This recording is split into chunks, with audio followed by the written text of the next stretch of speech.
বৃদ্ধাংস্ত একাংশ ব্যক্তিগত খণ্ডৰ বিদ্যালয় নিজাকৈ কোনো ধৰণৰ যোগ্যতা নথকাৰ পিছতো অন্য বিদ্যালয়ৰ লগত সংযোজিত হৈ বিপথে পৰিচালিত অভিভাৱক ছাত্ৰ-ছাত্ৰী সাম্প্ৰতিক সময়ত গাঁও অঞ্চলত যেন এক অঘোষিত প্ৰতিযোগিতাত নামিছে ব্যক্তিগত খণ্ডৰ বিদ্যালয় স্থাপন কৰাৰ ক্ষেত্ৰত কেৱলমাত্ৰ ব্যৱসায়িক দৃষ্টিভংগীৰে বিশেষকৈ গাঁও অঞ্চলত প্ৰতিদিনে গঢ় লৈ উঠিছে ন ব্যক্তিগত খণ্ডৰ বিদ্যালয় এই বিদ্যালয়সমূহৰ কিছু ভাল দিশ আছে যদিও ইয়াৰ কিছুমান বেয়া দিশো গা কৰি উঠা পৰিলক্ষিত হৈছে শিক্ষাৰ নামত ছাত্ৰ-ছাত্ৰীৰ ভৱিষ্যত চিন্তা নকৰাকৈ এক অঘোষিত ব্যৱসায়িক প্ৰতিযোগিতাত নামিছে ব্যক্তিগত খণ্ডৰ বিদ্যালয়সমূহৰ স্বত্বাধিকাৰীসকলে এই বিদ্যালয়সমূহৰ ওপৰত ইতিমধ্যে চৰকাৰে কঠোৰ নিৰ্দেশনা জাৰি কৰিছে যদিও চৰকাৰী নীতি নিৰ্দেশনাৰ বাহিৰতো চলি আছে বহু বিদ্যালয় বিশেষকৈ হাইস্কুল শিক্ষান্ত পৰীক্ষাত উত্তীৰ্ণ ছাত্ৰ-ছাত্ৰীক কলা বিজ্ঞান আৰু বাণিজ্য শাখাত নামভৰ্তি কৰাবলৈ অভিভাৱক অভিভাৱিকাসকলে চাৰি চোৱাৰ সময় সমাগত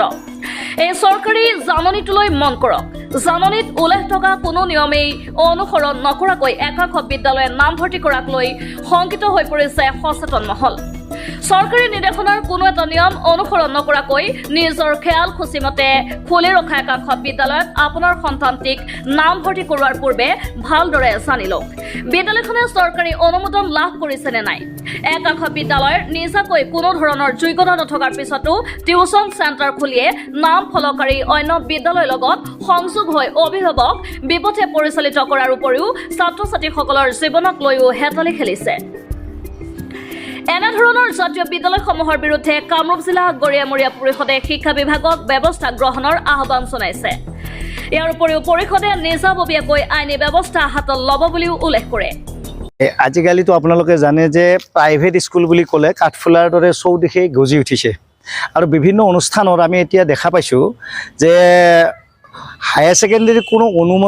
অনুমতি নোহোৱাকৈ চৰকাৰৰ কোনো পাৰ্মিশ্যন নোহোৱাকৈ হায়াৰ ছেকেণ্ডেৰী ফাৰ্ষ্ট ইয়াৰৰ এডমিশ্যন দিয়া প্ৰচেছবিলাক কৰি আছে আৰু অলৰেডি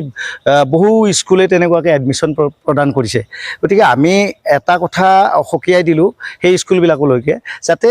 এই ষ্টুডেণ্টবিলাক এটা সময়ত গৈ বিপদৰ সন্মুখীন নহয় আৰু লগতে গাৰ্জেনসকলকো এটা বস্তু জনাই থওঁ যে এডমিশ্যন ছাত্ৰ-ছাত্ৰীক এডমিশ্যন দিয়াৰ আগতে এই প্ৰাইভেট স্কুলবিলাকৰ কিবা চৰকাৰী অনুমোদন আছে নে নাই অনুমতি বা পাৰ্মিশ্যন আছে না নাই এইখিনি আপোনালোকে ভালকৈ পৰীক্ষা নিৰীক্ষা কৰি চাব কাৰণ ছাত্ৰ-ছাত্ৰীৰ ভৱিষ্যতৰ কথা আছে গতিকে এই স্কুলবিলাকে যদি এনেকুৱা ধৰণৰ কামবিলাক কৰি থাকে তেতিয়াহ'লে কিন্তু আমি তেওঁলোকৰ বিৰুদ্ধে আইনী ব্যৱস্থা ল'বলৈ বাধ্য হ'ম আজিকালিতো আপোনালোকে জানে যে প্ৰাইভেট স্কুল বুলি ক'লে কাঠফুলাৰ দৰে চৌদিশে গজি উঠিছে আৰু বিভিন্ন অনুষ্ঠানত আমি এতিয়া দেখা পাইছোঁ যে হায়াৰ ছেকেণ্ডেৰী কোনো অনুমতি নোহোৱাকৈ চৰকাৰৰ কোনো পাৰ্মিশ্যন নোহোৱাকৈ হায়াৰ ছেকেণ্ডেৰী ফাৰ্ষ্ট ইয়াৰৰ এডমিশ্যন দিয়া প্ৰচেছবিলাক কৰি আছে আৰু অলৰেডি বহু স্কুলে তেনেকুৱাকৈ এডমিশ্যন প্ৰদান কৰিছে গতিকে আমি এটা কথা সকীয়াই দিলোঁ সেই স্কুলবিলাকলৈকে যাতে এই ষ্টুডেণ্টবিলাক এটা সময়ত গৈ বিপদৰ সন্মুখীন নহয় আৰু লগতে গাৰ্জেনসকলকো এটা বস্তু জনাই থওঁ যে এডমিশ্যন ছাত্ৰ-ছাত্ৰীক এডমিশ্যন দিয়াৰ আগতে এই প্ৰাইভেট স্কুলবিলাকৰ কিবা চৰকাৰী অনুমোদন আছে নে নাই অনুমতি বা পাৰ্মিশ্যন আছে না নাই এইখিনি আপোনালোকে ভালকৈ পৰীক্ষা নিৰীক্ষা কৰি চাব কাৰণ ছাত্ৰ-ছাত্ৰীৰ ভৱিষ্যতৰ কথা আছে গতিকে এই স্কুলবিলাকে যদি এনেকুৱা ধৰণৰ কামবিলাক কৰি থাকে তেতিয়াহ'লে কিন্তু আমি তেওঁলোকৰ বিৰুদ্ধে আইনী ব্যৱস্থা ল'বলৈ বাধ্য হ'ম news desk report Assam local news